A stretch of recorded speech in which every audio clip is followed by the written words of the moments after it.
क्या आपने कभी सोचा है कि जब कोई राजनयिक विदेश में जाता है तो उसकी दुनिया सिर्फ मीटिंग टेबल तक सीमित नहीं होती। वह अपने पीछे एक कहानी छोड़ जाता है। घर, परिवार, खाड़ी देश, नई भाषाएं, पहचान खोने का डर। आज हम सुनेंगे उन अनकहे राजनयिकों की कहानी जिन्हें आप नहीं जानते, लेकिन उनका असर हमारी दुनिया पर पड़ता है। यह कहानी है the other side of diplomacy की, जिसमें राजनयिकों के साथी, उनकी पत्नियां, बेटियां अनुभव साझा करते हैं। विदेश में रहने की चुनौतियां, संस्कृति का सामना और एक भारतीय प्रतिनिधि होने की भूमिका। तो तैयार हो जाइए एक ऐसी यात्रा के लिए जहां विजन, सेवा, संयम और पहचान सब मिलते हैं। परिचय, पुस्तक व प्रसंग। यह पुस्तक एक संग्रह है जिसमें 15 से अधिक ऐसे लेख शामिल हैं जो भारत के विदेश सेवा IFS कर्मियों के जीवन साथियों, कुछ बेटियों और अन्य परिवार सदस्यों ने लिखे हैं। इसकी संपादन कार्य के लिए चयनिता है जयश्री मिश्रा त्रिपाठी, जो स्वयं एक पूर्व राजनयिक परिवार से जुड़ी है। पुस्तक पहली बार फरवरी 2025 में प्रकाशित हुई थी।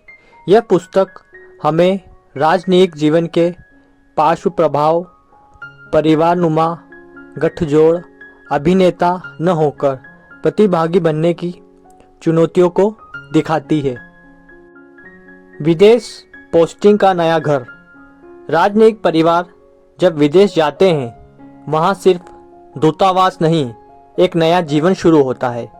लेखक सहयोगियों के कदम कदम पर संस्कृतियों के बीच संतुलन, अनिश्चितता, भाषा, बांधाव और सामाजिक अपेक्षाओं का अनुभव साझा किया है।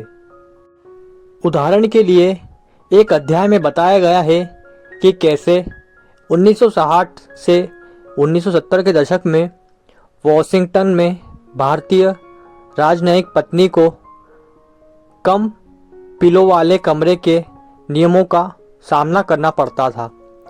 इसी तरह एक और अध्याय में बताया गया है कि कैसे दक्षिण कोरिया, उत्तरी कोरिया की पोस्टिंग में एक विधायक परिवार ने खुद को नए काल और पर्यावरण में स्थापित किया।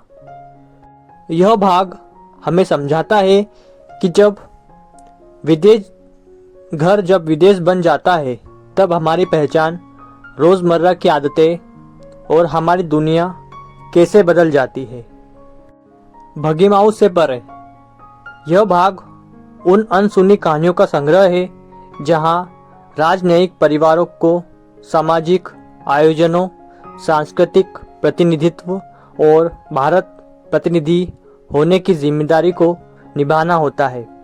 वे सिर्फ राजनयिक नहीं, वे भारत की नर्म शक्ति के वाहक भी होते हैं। लिखित अनुभवों में यह दिख रहा है कि कैसे एक राजनयिक पत्नी को सीखना पड़ता है कि भोजन मेन्यू में क्या रखा जाए, भाषा की भूल कहाँ हुई, वेशभूषा में क्या अंतर पड़ता है। ये सिर्फ मामूली बातें नहीं, बल्कि राष्ट्रीय छवि को प्रभावित करती है। पहचान, प्रसार और बलिदान। जब आप विदेश में होते हैं, पहचान खोना आसान है। यह पुस्तक बार बार इस विचार को सामने रखती है। बहुत सारी कहानियों में बताया गया है कि कैसे राजनयिक परिवारों को मिलनसार परिवारों और वैधानिक प्रतिनिधित्व के बीच का संतुलन बनाना पड़ता है। एक अध्याय में यह वर्णन है कि दक्षिण अफ्रीका में कैसे नेल्सन मंडेला के सामने एक भारतीय राजनयिक पत्नी ने ऑस्ट्रिच सवारी की। यह हिस्सा हमें यह सोचने पर मजबूर करता है कि विदेशी भूमि में रहने का मतलब सिर्फ नई जगह नहीं बल्कि नई पहचान बनाना और उसे निभाना होता है। मुख्य विचार एवं सीख। दृष्टिकोण बदलना। राजनयिक जीवन केवल विदेश सेवा नहीं, यह हर बदलती जगह पर एक सांस्कृतिक संवाद है। परिवार की भूमिका सिर्फ राजनयिक नहीं बल्कि उनका परिवार भी एक मिशन पर होता है। उनका संघर्ष, उनकी आवाज़ कम सुनी जाती है। संवेदनशीलता और अनुकूलन। नई भाषा, नई संस्कृति, नए नियम, खुद को लगातार अनुकूल बनाना सीखना। अपेक्षा बनाम वास्तविकता। लोग सोचते हैं कि राजनयिक जीवन शानदार होगा, पर यह भी अकेलापन, अपेक्षाओं और छुपे संघर्ष का सफ़र है।